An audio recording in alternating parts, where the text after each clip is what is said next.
जय श्री कृष्ण। धारा चैनल पर आप सबका स्वागत है। यदि आप धारा चैनल पर नए हैं तो चैनल को सब्सक्राइब करें और बेल का आइकन प्रेस करें। इससे आपको आने वाली नई ज्ञानवर्धक वीडियो का नोटिफिकेशन मिलता रहेगा। जय श्री कृष्ण। राधे राधे। पौष मास की कथा में आपने जाना श्री कृष्ण से सृष्टि का आरंभ, नारायण, महादेव, ब्रह्मा, धर्म, सरस्वती, महालक्ष्मी और दुर्गा जी का प्रादुर्भाव तथा इन सब के द्वारा पृथक पृथक श्री कृष्ण जी का स्तवन। आइए आज आगे की कथा आरंभ करते हैं। आज हम सावित्री, कामदेव, रति, अग्नि, अग्निदेव, जल, वरुण देव, स्वाहा, वरुणानी, वायुदेव, वायवी देवी तथा मोदिनी के प्रकाट्य का वर्णन श्रवण करते हैं। सूत जी कहते हैं, शौनक जी, तत्पश्चात श्री कृष्ण जी की जिह्वा के अग्रभाग से शुद्ध स्फटिक के समान उज्जवल वर्ण वाली एक मनोहारिणी देवी का प्रादुर्भाव हुआ, जो सफ़ेद साड़ी पहने हुए सब प्रकार के आभूषणों से विभूषित थी और हाथ में जप माला लिए हुए थी। उन्हें सावित्री कहा गया। साध्वी सावित्री ने सामने खड़ी हो हाथ जोड़ भक्ति भाव से मस्तक झुकाकर सनातन पर ब्रह्म श्री कृष्ण जी का स्तवन आरंभ किया। सावित्री जी बोली, भगवन, आप सबके बीज अर्थात आदि कारण हैं। सनातन ब्रह्म ज्योति हैं, परात्पर निर्विकार एवं निरंजन ब्रह्म हैं। आप श्याम सुंदर श्री कृष्ण को मैं नमस्कार करती हूँ। ऐसा कहकर मंद मंद मुस्कुराती हुई वेद माता सावित्री देवी श्री हरि को पुनः प्रणाम करके श्रेष्ठ रतनमय सिंहासन पर आसीन हुई। इसके पश्चात परमात्मा श्री कृष्ण के मानस से एक पुरुष प्रकट हुआ, जो तपाए हुए स्वर्ण के समान कांतिमान था। वह 5 बाणों द्वारा समस्त कामियों के मन को मथ डालता है, इसलिए मनीषी पुरुष उसका नाम मनमथ कहते हैं। उस कामदेव के वाम पार्श्व से एक श्रेष्ठ कामिनी उत्पन्न हुई, जो परम सुंदरी और सबके मन को मोह लेने वाली थी। मंद मंद मुस्कुराती हुई उस सती को देखकर समस्त प्राणियों की उसमें रति हो गई, इसीलिए मनीषी पुरुषों ने उसका नाम रति रख दिया।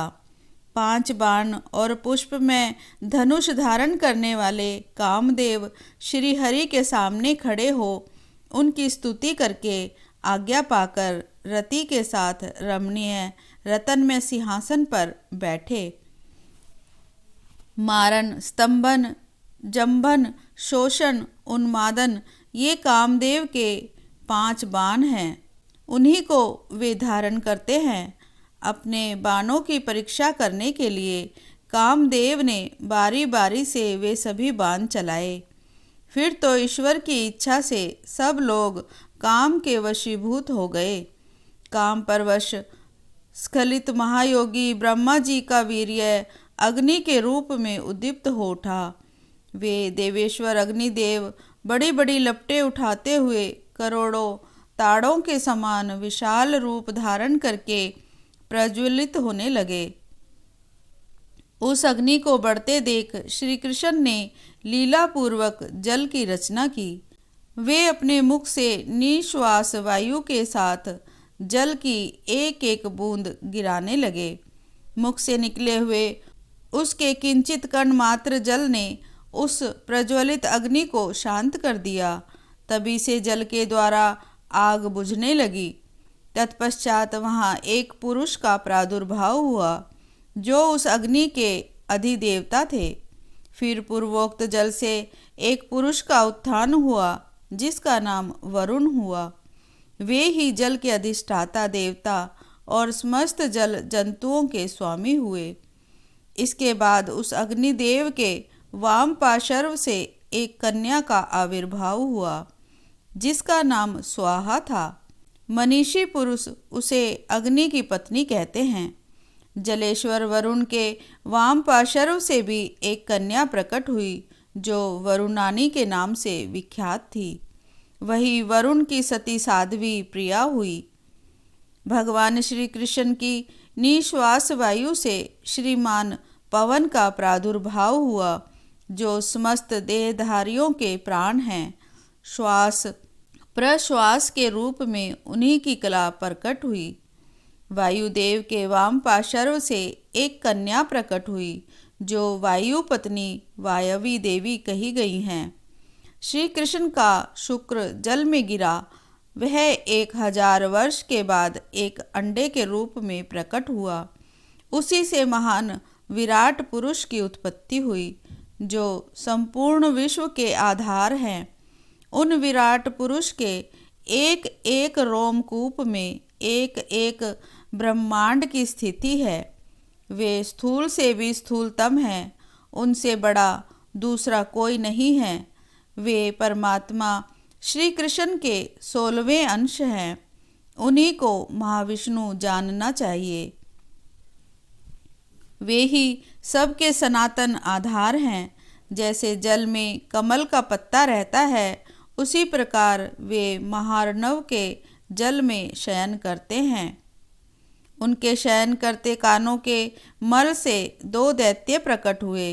वे दोनों जल से उठकर ब्रह्मा जी को मार डालने के लिए उद्यत हो गए। तब भगवान नारायण ने उन दोनों को अपने जघन देश में सुलाकर चक्र से काट डाला। उन दोनों के संपूर्ण मेदे से यह सारी पृथ्वी निर्मित हुई, जिससे इसका नाम मेदिनी हुआ। उसी पर संपूर्ण विश्व की स्थिति है। उसकी अधिष्ठात्री देवी का नाम वसुंधरा है। इस प्रकार यह अध्याय यहीं समाप्त हुआ। ओम श्री कृष्णाय नमः। कथा अभी जारी है। आज हम कृष्ण जी की एक अन्य कहानी का श्रवण करेंगे। कृष्ण जी की घमंडी पत्नी कहानी का श्रवण करते हैं। सत्यभामा कृष्ण जी की दूसरी पत्नी थी। उनमें बहुत घमंड था कि वे दुनिया की सबसे सुंदर और सबसे अमीर स्त्री हैं, क्योंकि उनके पिता एक बहुत ही धनवान व्यक्ति थे। इसीलिए सत्यभामा जितने और जो भी रत्न आभूषण और संपत्ति चाहती थी, वो सब उनके पास थे। इसीलिए उनके स्वभाव में बहुत घमंड आ गया था। एक बार कृष्ण जी के जन्म दिवस के अवसर पर सत्यभामा जी ने सोचा कि वो सबको दिखाएंगी कि वो कृष्ण जी को कितना प्यार करती हैं। तो उन्होंने तय किया कि वो कृष्ण जी के वजन जितना सोना लाकर शहर के लोगों में बांट देंगी। इसे तुलाभार कहते हैं। ये मंदिरों में किया जाता है। लोग एक बड़ी तराजू में अपने वजन के बराबर का सामान तोलते हैं और फिर उसे दान कर देते हैं। इसी तरह सत्यभामा जी ने तुलाभार की व्यवस्था की। लोग बहुत प्रभावित हुए, पर कृष्ण जी पर इन बातों का कोई असर नहीं हुआ। सत्यभामा के कहने पर वे तराजू के एक पलड़े पर जाकर बैठ गए। सत्यभामा जानती थी कि उनका वजन लगभग कितना है और उसने उतना सोना तैयार ही रखा हुआ था। पर जब उसने सब सोना दूसरे पलड़े पर रखा तो कांटा जरा भी नहीं हिला। कृष्ण जी का पलड़ा थोड़ा भी ऊपर नहीं उठा। ऐसा ही कुछ तब हुआ था जब कृष्ण जी एक शिशु थे। एक राक्षस आकर उन्हें ले जाने लगा। तब कृष्ण जी ने अपना वजन इतना बढ़ा लिया कि राक्षस वहीं गिर पड़ा और कृष्ण जी ने उसके ऊपर बैठकर उसे कुचलकर मार डाला। और इसी प्रकार आज भी कृष्ण जी ने अपना वजन बढ़ाकर तराजू में बैठ गए।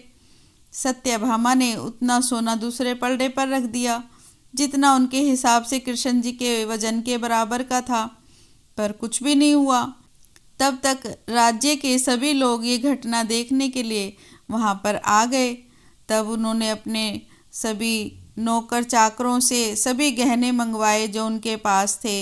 एक के बाद एक वो गहने डालती जा रही थी और सोच रही थी कि बस अब काम हो जाएगा, पर कुछ नहीं हुआ। तब उसने वो सब कुछ भी रख दिया जो उसके पास था। पलड़ा जरा भी नहीं हिला। अब वो रोने लगी क्योंकि ये सब उसके लिए बहुत शर्मनाक था। सभी उन्हें देख रहे थे कि उनके पास पर्याप्त सोना नहीं है। वो जो हमेशा अपनी संपत्ति के बारे में इतनी घमंड से बताया करती थी, उनके पास पर्याप्त सोना नहीं था जो वे कृष्ण जी को तोल सकें, और उसे समझ ही नहीं आ रहा था कि वो क्या करे। तब उसने रुक्मणी की ओर देखा और वे रुक्मणी से बहुत जलन किया करती थी, हमेशा उनसे परेशान रहा करती थी। उसने रुक्मणी से पूछा, अब मैं क्या करूं? क्योंकि ये बात सिर्फ मेरे लिए ही नहीं, अब तुम्हारे लिए और हम सब के लिए भी लज्जाजनक है। मैं अब क्या करूं? तब रुक्मणी जी बाहर गई और तुलसी के पौधे से 3 पत्ते उठा लाई। जैसे ही तुलसी के वे पत्ते उन्होंने तराजू के दूसरे पलड़े पर रखे, कृष्ण जी का पलड़ा तुरंत ही ऊपर आ गया। बोलो जय श्री कृष्णा, जय श्री कृष्णा। भगवान कृष्ण ने ये सब लीला सत्यभामा जी के घमंड को तोड़ने के लिए की। बोलो श्री कृष्ण भगवान की जय।